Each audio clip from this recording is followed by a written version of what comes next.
Welcome back to Thrive, your go-to channel for transforming health, revolutionizing indoor air quality, and visionary environments. Don't forget to like, subscribe, and leave a comment down below to let us know your thoughts.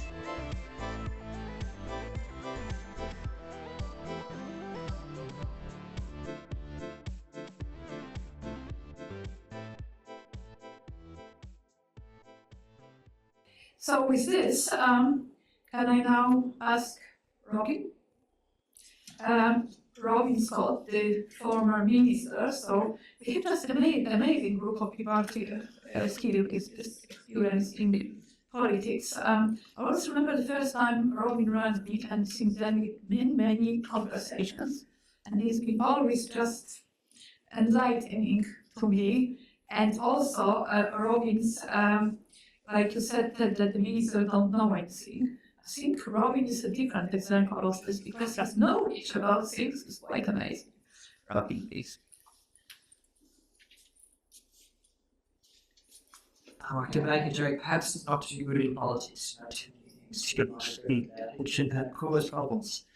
I'd say a few things. I had something else to say, but I think it's better to respond to some of the presentation that occurred. Particularly starting with Ted's, because I think Ted has a point, because it's something I've been working towards in the discussion we've been having, is how do you create the circumstances in which decision-makers act, is one of the critical questions. And obviously, I think I'd be more optimistic than Ted's view coming out of the forums in Canberra, because I'll make a few references to mathematicians. So there's an unequal Nicholas Taylor, who's a fairly controversial figure who wrote a book called Swans, but he's done a paper which is quite interesting about decision making. And you only need the intransigence minority in most decision making processes. You don't need the majority. We've had some very useful allies who've been not necessarily majority in processes, but because they care passionately, that actually gets decisions made. And so I think there's quite a lot of progress, particularly I think in Victoria, but also now at a national level. So I'd sort of caution towards optimism, actually. I think that there is a lot going on, and there's a real opportunity. And the opportunity is not resolved. There's not decisions that will lead to societal change. We are talking about paradigms, the shift in paradigm. There's a fundamental opportunity, and Brendan spoke about this in the talks that I've seen. But we now have insight into the mechanism of mode of transmission of a whole series of diseases.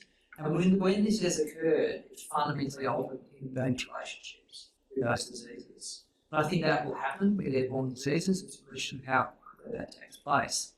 And so I see this as a task of science, engineering, as political decision-making processes, regulatory processes, legal processes coming together, hopefully to accelerate that process.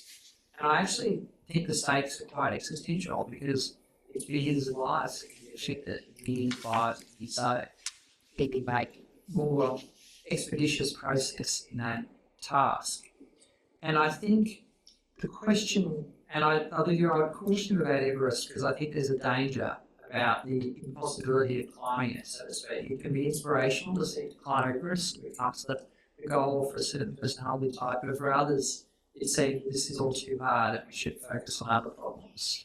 And I take up one of the things that Ted said, which is that you've got to provide people with questions that require answers, and answers that are favourable to you. A lot of what is decision-making processes is about creating the right circumstances where people will make decisions and wish to be made. And I'm a former minister for with responsibilities for occupational health and safety, and Ted referenced occupational health and safety law indirectly in his speech. There are very heavy obligations that lie on what are called duty models. And if you are aware of a risk, and these are risks, not just airborne diseases, but particularly sexual people, if you are aware of a risk that kills people, you have very heavy duties to respond. The twist in that tale is that your responses are reasonable and practical. So I think there is a task in terms of how science expects engineering and decision making to provide reasonable and practical solutions to problems. But I think you take the example of high-risk settings, a number of them, whether it be healthcare, or aged care, or some others, those duties exist today. Once it's established in there's a number of ways to do this. This is being pursued here. I suggest this are some legal avenues that those duties exist and that there are reasonable and practical steps. In a number of states, including Queensland, you can go to jail for not taking those steps. You're a company director or in fact, a number of duty holder. There are age of circumstances in Victoria too. So it is, I think the task that we have before us is to construct the circumstances in which the science can be engineering, because it's both. My original stage were engineering, so I understand conceptual activities between science and engineering. Create the circumstances where those decisions will have to be made. And I think we should be optimistic on that, and I'll reference Archimedes because with the right level you can move the world and certainly move Mount Everest. So I think it's a strategic and technical challenge, but it's one that can be won. So I would caution about Everest because it creates, for some it will be this mountain we must climb, but for others it's a problem that's too hard. And it's a complex task, but there are many things you can do today, and there are many settings where those obligations exist where you are required to do them, including replacing your HVAC systems, for example. So I think we should be understanding that the stakes are high, that we have a serious set of obligations because of the moral responsibility of the students involved. And I think I'd add a more positive note on a more positive note, and I know 3 to 5 minutes has been a reasonably flexible 3 to 5 minutes, but we can get paid by the hour. I used to be a politician, so I know I can talk for a long time. One of the drivers of change, one of the change to create the alliances with the right change agents. And people are motivated in some decision-making processes by fear. But actually most people, not most, a certain proportion of people have responsibilities in the decision-making process want a legacy. And what better legacy than to fundamentally alter human relationships, diseases, to save many lives in the future, not just more lives, but more bitterly, all the asthma attacks that are avoided and suffering of people with those conditions. What better legacy do people have for life? Often a sacrifice made by people who have no choice in their families, often who've left behind divorces because of their single-minded and dedication to reach a position of power and authority.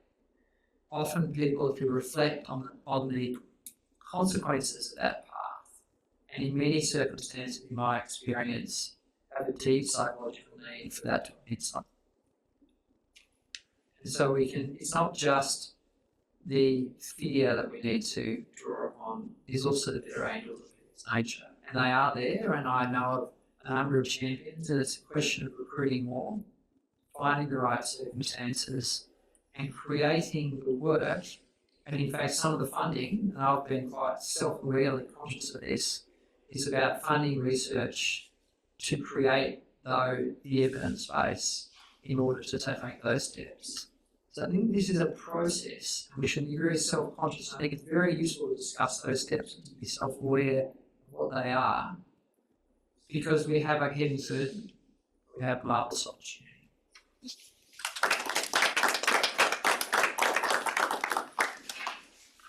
Thank you very much, Scott. Now, this issue of Mount Everest is, I guess, scientists' frustration with dealing with the world of politics. Because as a scientist, I would say, well, we can do it, no problem.